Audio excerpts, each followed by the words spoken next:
నిజామాబాద్ జిల్లా నవీపేట మండలానికి చెందిన కల్వకుంట కవిత మీడియా సమావేశంలో మాట్లాడారు. జనం బాటలోనే కొనసాగుతానని, ప్రజల మధ్య ఉంటానని స్పష్టం చేశారు. ప్రజల సమస్యలపై నిరంతరం పోరాటం చేస్తానని తెలిపారు. యాదాద్రి భువనగిరి జిల్లా రాయగిరి ప్రజలు ఇప్పటికే 7-8 సార్లు వివిధ ప్రాజెక్టుల కోసం తమ భూములను త్యాగం చేశారని గుర్తు చేశారు. ఇంత త్యాగం చేసిన ప్రజలనే మళ్ళీ RRR పేరుతో బలి చేయడం సరైన విధానం కాదని వ్యాఖ్యానించారు. ప్రజల సహనాన్ని ప్రభుత్వం పరీక్షించకూడదని హెచ్చరించారు. రాయగిరి ప్రజల హక్కుల కోసం తెలంగాణ జాగృతి పోరాటం కొనసాగుతుందని, ప్రజల పక్షాన నిలబడడం తన బాధ్యత అని కవిత స్పష్టం చేశారు. జై తెలంగాణ. అందరికీ నమస్కారం. ఇవాళ తెలంగాణ జాగృతి జనంబాట కార్యక్రమంలో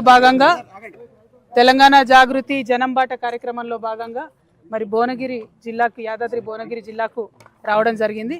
ప్రత్యేకించి ప్రతి జిల్లాలో 2 రోజుల పాటు ఉంటూ ఆయా జిల్లాల్లో ఉన్నటువంటి సమస్యలన్నింటినీ కూడా చూస్తూ ఆ సమస్యల పరిష్కార మార్గాలను వెతుకుతూ ప్రభుత్వాలను నిలదీస్తూ ముందుకెళ్తున్నాము. ఇప్పటి వరకు మేము దాదాపుగా 16 జిల్లాల్లో పర్యటన చేసాం. ఈ 16 జిల్లాల్లో కూడా అనేక సమస్యలు మా చొరవ వల్ల పరిష్కారం అయినాయి కాబట్టి చాలా సంతోషపడతా ఉన్నాము. ఇవాళ మరి భువనగిరికి వచ్చినాం. రావడమే ఎయిమ్స్కి వెళ్ళినాం. ఎయిమ్స్ 2015-14 ప్రాంతంలో నేను పార్లమెంట్ మెంబర్గా ఉన్నప్పుడు కూడా చాలా గొడవ చేసి పార్లమెంట్లో నిలబడి మాకు కొత్త రాష్ట్రం వచ్చింది, ఎయిమ్స్ కావాలని పట్టుబెట్టి తెచ్చుకున్నాం. ఫస్ట్ ఇండియా మొత్తంలో కూడా ఇది బ్రౌన్ ఫీల్డ్ ప్రాజెక్ట్. ఆల్రెడీ మన దగ్గర నిమ్స్ ఉన్న దాన్ని ఎయిమ్స్ చేయడం జరిగింది. ఆ తర్వాత ఇన్ని సంవత్సరాలకు కూడా 2016లో ఎయిమ్స్ ప్రారంభమైతే ఇన్ని సంవత్సరాలకు కూడా కనీసం అక్కడ ఎమర్జెన్సీ మెడిసిన్ దొరకనటువంటి పరిస్థితి ఉన్నది. ఎవరైనా యాక్సిడెంట్ కేసు పోతే వెనక్కి పంపిస్తున్న పరిస్థితి ఉన్నది. ఆ డైరెక్టర్ గారితో మాట్లాడడం జరిగింది.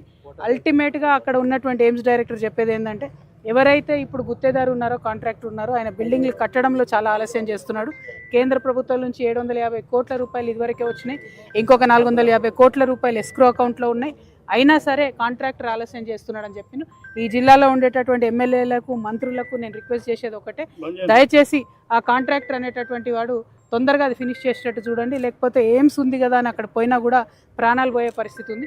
అంత మంచి ఇన్స్టిట్యూట్ వచ్చినప్పుడు వెంటబడి త్వరితగతిన పనులు పూర్తి చేసుకోవాల్సిన బాధ్యత మన మీద ఉన్నది. ఆ తర్వాత ఇక్కడ RRRకి సంబంధించి మన భువనగిరి టౌన్లోనే, రాయగిరి ఇదివరకు ఊరుగా ఉన్నది టౌన్లో కలిసిపోయింది.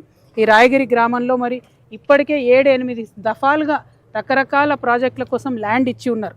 ఈ ప్రజలు చాలా త్యాగం చేసి ఉన్నారు.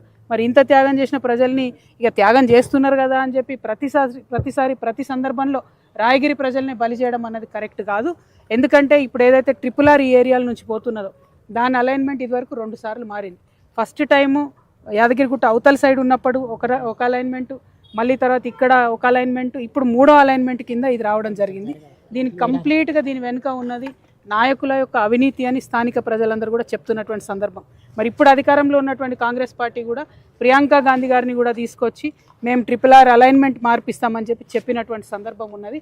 నేను ఇవాళ డిమాండ్ చేస్తున్న కాంగ్రెస్ ప్రభుత్వాన్ని, కోమటిరెడ్డి వెంకటరెడ్డి గారిని, మీ జిల్లాలో మీరు కూడా స్వయంగా కలెక్టరేట్లో కూర్చొని ఒక్క గుంట జాగా కూడా పోనీయ మీ రైతులకు అని చెప్పిండ్రు. మరి చేస్తారా లేదా? ఒకవేళ చేసేది ఉందా లేదా క్లారిటీగా చెప్పండి. ఎందుకంటే మీరు అనేక మాటలు ఇచ్చి తప్పిండ్రు. అట్లనే ఇది కూడా తప్పుతాం అనుకుంటున్నారేమో, కానీ మేమందరం కూడా వారికి మద్దతుగా ఉంటాం. రైతన్నలందరూ కూడా నిజంగా క్షమించాలి. నేను కూడా అప్పుడు TRS పార్టీలో ఉన్నా. ఆ టైంలో మిమ్మల్ని జైల్లో వేయడం జరిగిందని చెప్పిండ్రు. మరి అప్పుడు జరిగినటువంటి అవినీతి వాస్తవానికి నా దృష్టిలో లేదు. ఉండుంటే అప్పుడు కూడా మీ పక్షాన్ని నేను నిలబడేదాన్ని అనే విశ్వాసం నాకున్నది.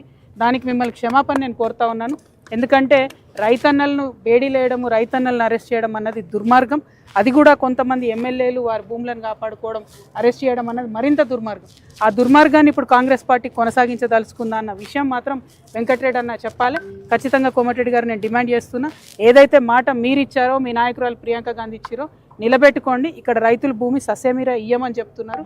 భూములు ఇచ్చేదే లేదు, అలైన్మెంట్ మార్చాల్సిందే అని పట్టుబడతా ఉన్నాం. మరి దానికి ప్రయత్నం చేయవలసిందిగా మంత్రి గారిని నేను డిమాండ్ చేస్తున్నాను. Thank you. జై తెలంగాణ.